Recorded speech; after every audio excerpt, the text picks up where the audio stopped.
안녕하세요. 부동산 투자법인가 공인중개사 사무소를 운영하고 있는 목동아빠입니다. 요즘에 토지거래 허가구역 해제에 대한 이야기가 솔솔 나오고 있는데요. 토지거래 허가구역이 해제가 된다면 가장 수혜를 보는 그런 곳들은 어느 곳들인지 알아보는 시간을 갖도록 하겠습니다. 원래 토지거래 허가구역은 일반 아파트 단지에 묶는 게 아니라 신도시 개발 예정지 같은 그런 토지에 투기 세력을 막기 위해서 지정을 했던 건데요. 현재는 토지뿐만 아니라 주택에도 지정을 하고 있습니다. 집값이 급등하는 시기에 급한 불을 끄기 위해서 원래의 용도와는 다르게 구역을 지정하는 그런 상황입니다. 토지거래 허가구역의 목적은 투기 수요를 차단하는 건데요. 그래서 토지 같은 경우는 내가 직접 경작을 하거나 그런 분에 한해서 매수를 허락하게 되고, 주택 같은 경우는 매수하자마자 2년의 실거주 의무 기간이 있고요. 또한 다주택자는 매수를 할 수 없기 때문에 투기 수요를 원천 차단하는 그런 정책이라 볼 수 있습니다. 그래서 21년 6월에 잠삼대청이라 그래가지고 잠실, 삼성동, 대치동, 청담동이 구역에 지정이 되었고요. 21년 4월에는 ab여목성이라 그래가지고 압구정, 여의도, 목동, 성수 전략정비구역이 토지거래 허가구역에 지정이 되었습니다. 또한 서울시에서 신속통합단지라든지 공공재개발단지도 토지거래 허가구역으로 묶어버렸습니다. 그런데 요즘 토지거래 허가구역에 대한 해제 이야기가 솔솔 나오고 있는데요.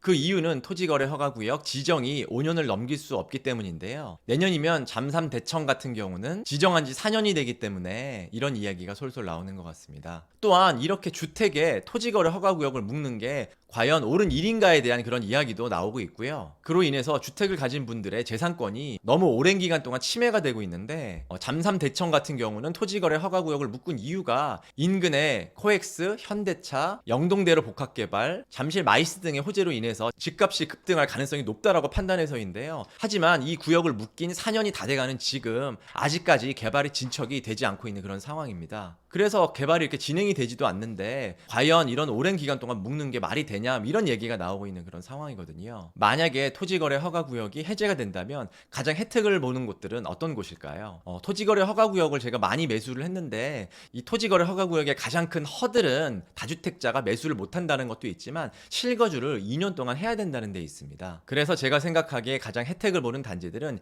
실거주 2년을 채우기 힘든 그런 단지라고 보고 있는데요. 즉 재건축 재개발 단지가 가장 큰 혜택을 볼 것 같습니다. 예를 들자면 압구정, 잠실주공 5단지, 대치은마, 우선미, 여의도, 목동, 성수 전략 정비구역을 들 수 있는데요. 이런 단지들은 재건축 재개발 단지이기 때문에 굉장히 집이 좁고 낡았으며 거주 여건이 굉장히 나쁜 그런 곳들입니다. 예를 들어서 여의도 시범 아파트 18평 같은 경우는 18억 현재 시세인데요. 적은 돈이 아닌데 이 돈을 가지고 굉장히 오래된 18평 그 좁은 집에서 실거주하는 게 굉장히 어렵습니다. 요즘은 서울 아파트를 투자하는 분들의 50% 정도는 지방 투자자들이 많은데요. 하지만 이 토지거래 허가구역 같은 경우는 실거주 의무가 있기 때문에 지방 투자자 접근이 되지 않습니다. 그래서 이런 재개발 재건축 단지들이 가장 큰 해제 효과를 받게 됩니다. 이렇게 구역 해제가 되면 혜택을 보는 그런 단지가 있는 반면에 반대로 수요를 뺏기게 되는 그런 지역들도 있습니다. 반포, 서초, 개포, 방배 등의 그런 강남권과 한남 뉴타운, 이촌동, 마용성, 그리고 노량진 및 흑석 뉴타운을 들 수가 있는데요. 이런 지역들도 굉장히 갭 투자가 많이 들어간 그런 지역인데요. 압구정의 해제는 반포 등에 영향을 미치게 되고요.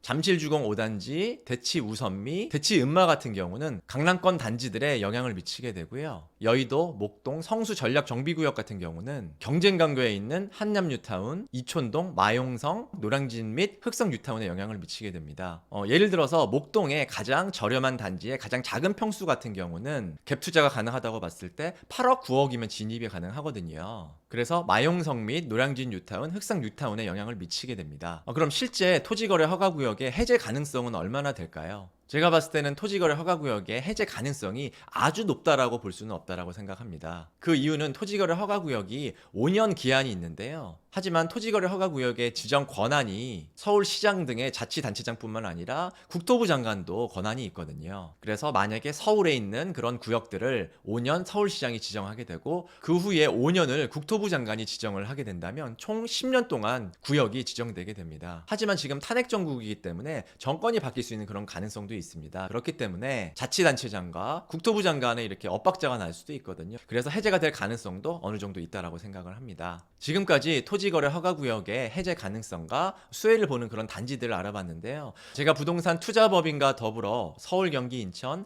부동산 매도 매수를 진행하는 공인중개사 사무소도 운영하고 있기 때문에 부동산 매도 매수 관심 있으신 분들은 아래 댓글 확인하시면 자세하게 상담 안내 나와 있습니다. 지금까지 목동아빠였습니다. 감사합니다.